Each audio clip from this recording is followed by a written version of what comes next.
What's going on, everybody? This is Chris Classic dropping a couch vlog. I hope you guys are having a blessed Tuesday. It's very hot outside. I feel like Kane just put his arms up and put them down, and the fire came up like the turnbuckle post, but they just kept on fire. It is hot, so please keep cool. Nobody tells you today. Remember that God love you, Christ love you, and I love you as well. Make sure you subscribe to this channel, the Take It Home Podcast, where I talk about professional wrestling topics. Also, subscribe to C3 Ultimate Wrestling, me and my wife's professional wrestling company, despite the fact of all of these things that's going on. September 21st is our third show of the year called Enter the Limelight, a tribute to Limelight Entertainment Studios. The founder is David Green. He has been our #1 sponsor for C3 Ultimate Wrestling for years, and I felt that it was right to do a tribute show to him, mixing the comic book world with the wrestling world. Now, if you know about both, they're very similar with colors and masks and capes and a lot of stuff, so you do not want to miss this event. Tickets are on Eventbrite, $5 for kids, $10 for adults. I wanted to talk about main event Jey Uso. And I wanted to talk about his placement and his booking. And how do I feel about it? Do I feel like they underutilized him? Do I think that they missed the opportunity to use him? Or do he still have a bright future? So, I'm going to say this. I love Jey Uso. I think he's very good. His connection with the crowd, you can't force that. Like, I know a lot of companies, they be trying to have people, hey, you should like this person, you should like that person, and sometimes it's ill received. They're booed, you can't wrestle, they go on Twitter, you need to be fired, be released, you turn toxic. But Jey is just a natural one. I think Jey is a great wrestler and also a great storyteller, especially his role in the Bloodline and everything that was going on with that. A lot of people really was tuning in. Like, people love the Usos as a tag team, but like, Jey stuck out because he knew how to use the microphone compared to Jimmy. Jimmy wasn't using the microphone as great as Jey, pause if necessary. You know, talking about Roman is this and that, and at the table they loving Roman, but then when we at the family reunion, they asking which one is who and stuff. Like, he had stuff that was synonymous with family, not even just twins, but family. So it was relatable. The matches that he had with Roman, the I Quit match, the Hell in a Cell match, and like, it was all dope. Like, it was dope. Well, he said I quit because Roman attacked Jimmy or whatever like that, but still, it was good. And then even him fast forward a year later trying to go against Roman and then losing because Jimmy costed him that. But even before that, being the only person to pin Roman in a few years. Like, a lot of people love Jey Uso around this time, and they knew what he can do and what he was capable of.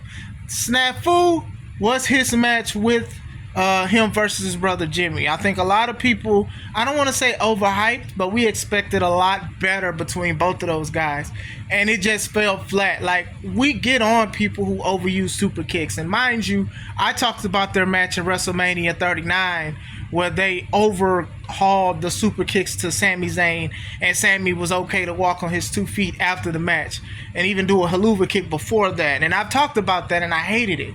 And I hated that match because of that too. Y'all did a hype package for "And My Brother's Keeper." Like, all of this stuff was dope, and I was so excited. But then afterwards, I was like, "That's it." So I don't know. Like, that's his only snafu I really have. I don't want to say I hold against him, but him and his brother, you know, that should have been a little bit better. I know he's like taking like accountability for it and stuff like that. But still, now, as you know, still being main event Jey, called main event Jey with Yeet, that old saying that people were saying a few years ago. Now he's saying it, and people are loving it. The dance, the up and down thing. It reminds me of Booker T. Booker T used to do like Raise the Roof in WCW, and people used to do it. But that's what that reminded me of. And if you look at the video before this video, obviously, you see how the crowd is just into it, just rocking with him. And I love that for him. Now, going into his position in the company, I think he's at a decent position. They could have gave him a belt, they could have gave him a championship, but they chose not to. Do I think they're going to give him one? Yes. I hope that the luster is not gone from him, though. LA Knight is also a good example. A lot of people went behind LA Knight, and they wanted him to beat Roman at one point. And then when Roman beat him, people was like, "Oh, he's not gonna be this," and people are gonna forget him. But they did not forget him. Yeah, and that's just a fact. Yeah, like people still look at him and they still follow him and they like the stuff he do. Good position in the company, being on commercials for Slim Jim with Bianca and stuff like that, being on commercials for the video games and stuff. Like, people love LA Knight, and now he's the United States champion after beating Logan Paul, and people are happy. Jay is currently in a storyline with basically a tournament to go against Braun Breaker, and most likely that's going to happen. I personally feel Braun is going to win. I think Braun is the future. I think Jay they'll have a great match, but I do think Jay's going to win it all. And I do, unless the Wyatt Six get involved, and then that's just another thing to talk about for another time. But I do feel like it's him and Braun, because Jay is cool with Sammy, and Sammy lost to Braun, and he was like, okay, well, I'm going to avenge the loss and all of that. Who knows? This could be stuff that's going to go into the bloodline stuff with Sammy and Jay being basically back into the original bloodline. Who knows? But like I said, I don't see him winning that. If people like they want him to be the heavyweight champion, I don't see him beating Gunther now. I feel that Gunther and even Cody are going to have long championship reigns. I think Gunther is going to go into 2025 as a champ. Cody's going to go into 2025 as a champ. It would be cool if they do build up Jay to defeat Gunther. That would be pretty cool, you know, the icing on the cake, to be the guy that's basically unstoppable, who only has a few losses on his record if they spin it right. But who knows? Like, who knows with these kind of situations? To me, like, just enjoy Jay. I think Jay is a great contender. I think he's had great matches with champions and come up short either way. Another gripe I would say is I do think he needs to change a little bit of his moveset. I think his brother Jimmy being out was a blessing in disguise for Jay, because they kind of do the same moves. So with Jimmy being out, you know, Jay still does the same moves that they do.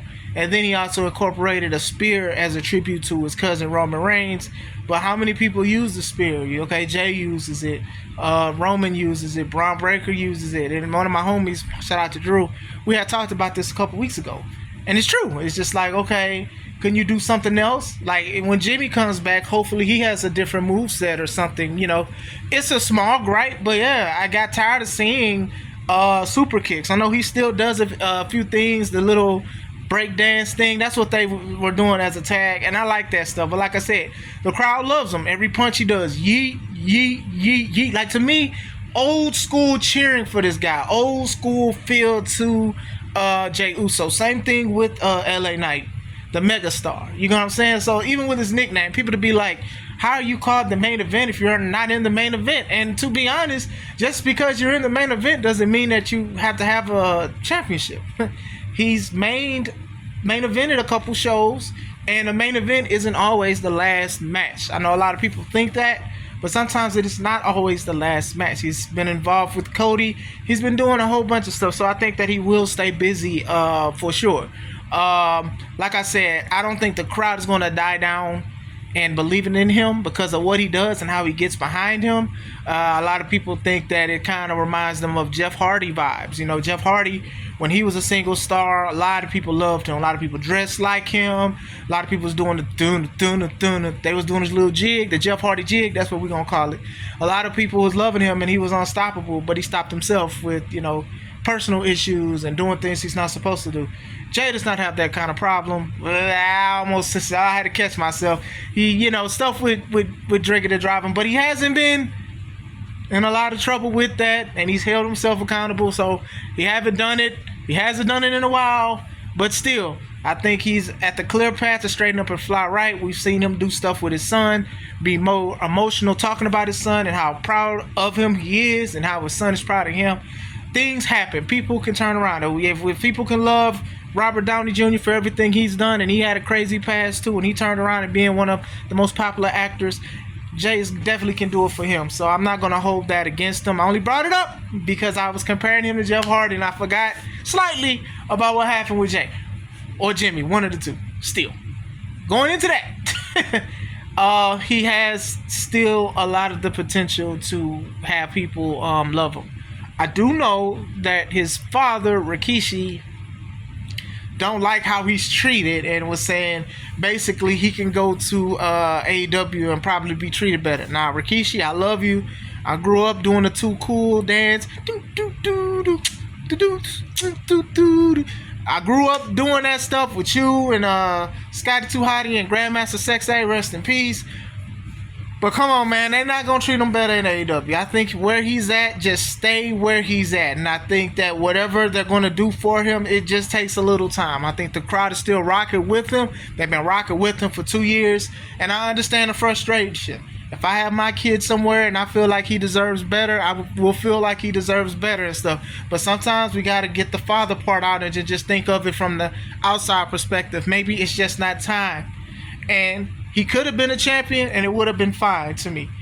But still, it's not time. It's just not time. I do think he will be a champion. It could be Intercontinental in the future. It could be heavyweight. You know, they do drafts and they do trades. But I think to wait. I don't think him going to AEW like his father is like kind of teasing or saying that it's out there. I don't think that that's the good thing to do right now. AEW has to do a lot of AEW things and handle things the way AEW does. That's a bar, because you guys know exactly what I mean when I say that. You know, just because you show up there, it doesn't mean that you're going to always have something to do and be elevated. Now, it could work. It could work. There have been people who have went there and made a name for themselves and built upon their legacy to be main event. Cody Rhodes is a good example of that. Even on TNA, I know a lot of people talk about TNA, but when Christian Cage went from WWE to TNA, he was the instant highlight. He was that Christian Cage, and he made himself a main eventer there, and he made a bigger name for himself. Now, Kurt was already a main eventer with a Hall of Fame career in WWE, but when he showed up to TNA, he built upon that. You get what I'm saying? Swerve came from WWE, went to AEW, first black AEW champion. Hopefully he's a multiple time, will be one, but the way AEW does stuff, I don't know. Hopefully, but still, Jay going there, I don't think they may elevate him because of his relationships with stuff. But still, I think he should stay in WWE where he's at. I do know a lot of people that's like, man, dude, like anytime, like this dude needs to be something. He needs something to do. So we'll see. Because what I think is going to happen is whatever he's doing, he's probably going to be close to winning something. And then somebody from Bloodline 2.0 cost them, you know, War Games Survivor Series is around the corner. What, about 3 months away? That could happen. So that's what I think. I think that's in his future. But 2025 hopefully is a good year for Jey Uso. But what do you guys think? Do you guys think he should have won a championship? You still rocking with him? Or you yeeting? If you're not, give me a subscription to me. Subscribe to the Taking Home podcast. You know that was corny, but I'm gonna let it rock in here. I'm not gonna edit it out. I hope you guys have a wonderful day. This is Chris Classic. It's Taking Home.